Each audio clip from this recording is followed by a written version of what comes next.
G'day guys, Matt Brand here. Welcome to the new Kia Niro EV, which admittedly has left me a little stumped. You see, it's only just arrived in Australia, but it's soon to be replaced by the new Kia EV6. And then it comes up against some pretty stiff competition like the Tesla Model 3, which is cheaper, faster, and objectively cooler. But the Niro EV is about the most practical SUV EV that you can buy apart from the Tesla Model X, which right now has about a 12-month waiting list and costs just like 3 times as much. So the Niro EV definitely has a purpose, but I'm going to show you what I love and hate about this car. Now, the Kia Niro EV competes with things like the Tesla Model 3, the Hyundai Kona EV, the Hyundai Ioniq EV, the Nissan Leaf, and the MG ZS EV. Today, we're going to be doing a detailed review of the Kia Niro EV and figuring out what its purpose is. And if you haven't done so already, I would love it if you could go down there and hit the subscribe button and that notification bell so you can see every time I release EV reviews like this. Today, I'm driving the top spec Kia Niro EV Sport, which starts at just under 71,000 Australian dollars drive away, though you can get into a Niro EV for around about 67 grand. Powering this EV though is a single motor to the front wheels, and it pumps out a healthy 150 kilowatt of power and 395 newton meters of torque. The 0 to 100 or 0 to 62 miles per hour is around about 7.4 seconds, which is approaching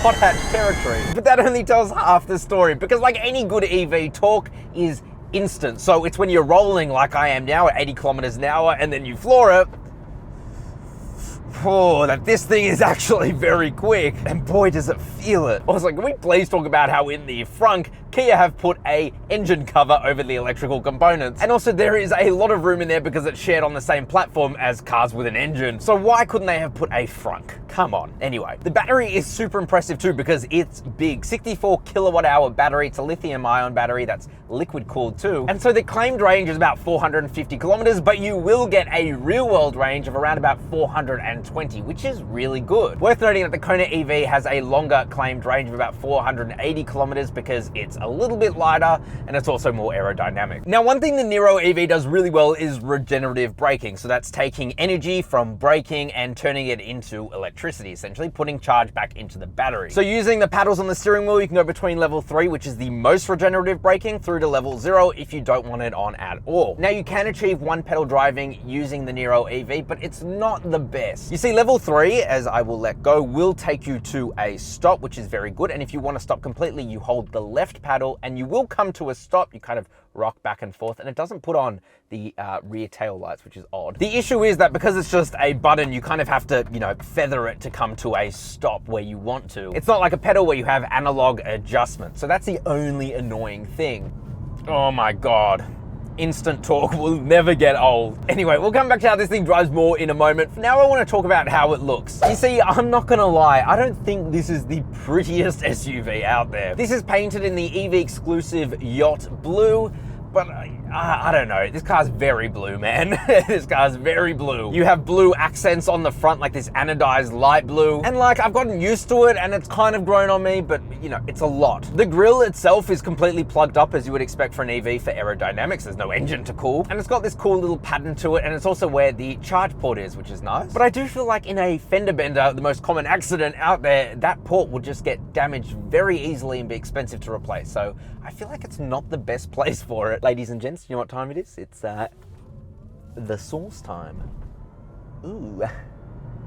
Oh, this car's quick. This car's quick. I do really like the Boomerang daytime running lights though, and the LED headlights are actually very bright, so no complaints there. And then with the side, I mean, there's really not much to talk about. It's an SUV. You've got black plastic cladding and roof rails up top, but it's all right. The rear, again, I don't know, the tail lights, like at nighttime, they look really cool. They've got this really nice, like, spider LED effect to them. Yet during the day, they just look so, well, bland and boring. Of course, looks are subjective. That's just my opinion. And you've got like these anodized blue bits at the bottom as well. So, I mean, it's half decent. But really, of all of its competitors, I think objectively speaking, the Kia Niro EV is not the prettiest out there. Some people don't care about the look of a car, but actually it's one of the main reasons that people will buy a certain car. So it is pretty important. But I'm curious, when you guys are buying a car, do you care about the way it looks, or are you more concerned with its practicality? Let me know down in the comment section just below that like button. All right, now let's talk about the interior, because this is really where the Niro EV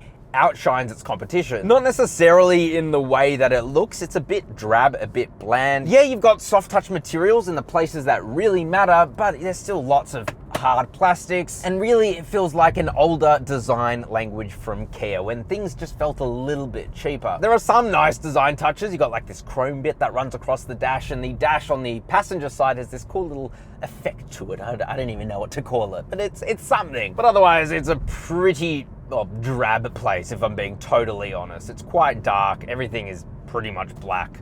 You know, it's not the nicest interior. Having said that, it is the most practical interior. Ergonomically, this is a true SUV. I am sitting really high up and I can jack my seat up very high, which is good for people who have struggled getting into like a Model 3, which is a low to the ground sedan.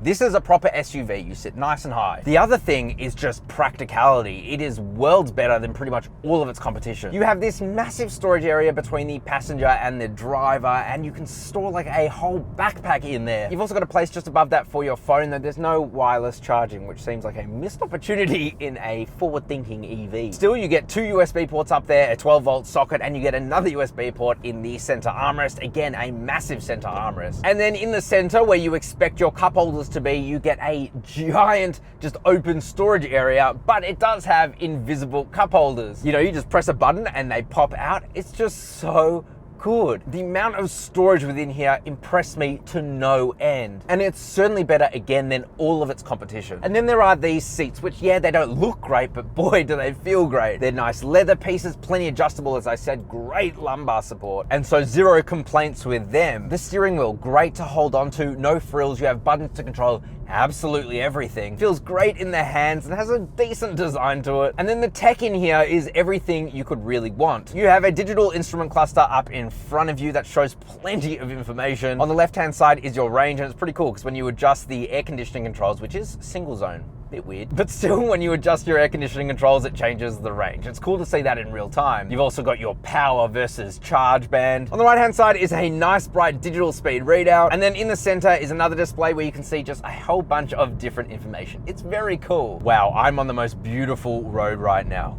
I'm in love with this. It is so cool. I love country Victoria, guys. I absolutely love it. And let me tell you, this thing tackles back roads with absolute ease. The infotainment display, it is the latest from Kia. It is bright, color accurate, sharp as all hell. The refresh rate is really good too, so it feels like I'm just using a smartphone. And better yet, it's not convoluted. Menus are really easy to navigate through. I just absolutely love it. Of course, it's plenty functional too. Digital radio, navigation, Android Auto and Apple CarPlay. So really zero complaints about it. And it's not just up front that's so good. The rear seats are better than pretty much all of its competitors. You have so much room back there. At 5'11", I have plenty of leg room, toe room, and headroom. My one complaint is that the floor is quite high up because the batteries live underneath the floor, so your legs are at a bit of a weird position, but it's fine. I would much rather spend time back there than in the Kona EV, that's for sure. And then boot space, another big reason that you would buy this. It's got about 25% more space than in the Kona EV, and it feels it. It's absolutely massive. You can fit so much back there, it's not funny. And really, that is the reason that you would buy one of these Niros. It's because it is just so much more practical than all of its real competition. And you know, if you've got a bad back or whatever, you have a real SUV ride height, very easy to get in. It's really good for that. Okay, back to how this thing drives. First of all, let's talk about charging. There are 3 levels. Level 1, which is at your home. That will take about 29 hours. Level 2, which you can install into your home or at a workplace. It's about 9.5 hours for a full charge. And then level 3, 100 kilowatt fast charging can get to about 80% in about 54 minutes, which is fairly decent. It's not the fastest charging rates out there, that's for sure. But of course, we don't care about that. We care about giving it the sauce. So, wow, this thing is so fast. All right, I'm on the twisties here. I put the car into sport mode. There are 4 driving modes: Eco, Eco Plus, Comfort, and Sport. And when you're in sport mode, you have the most power and torque available to you. You've also got slightly heavier steering. Now, interestingly, suspension tuning was not done in Australia like most other Kias. It was actually done in the EU, but I'm taking a corner now.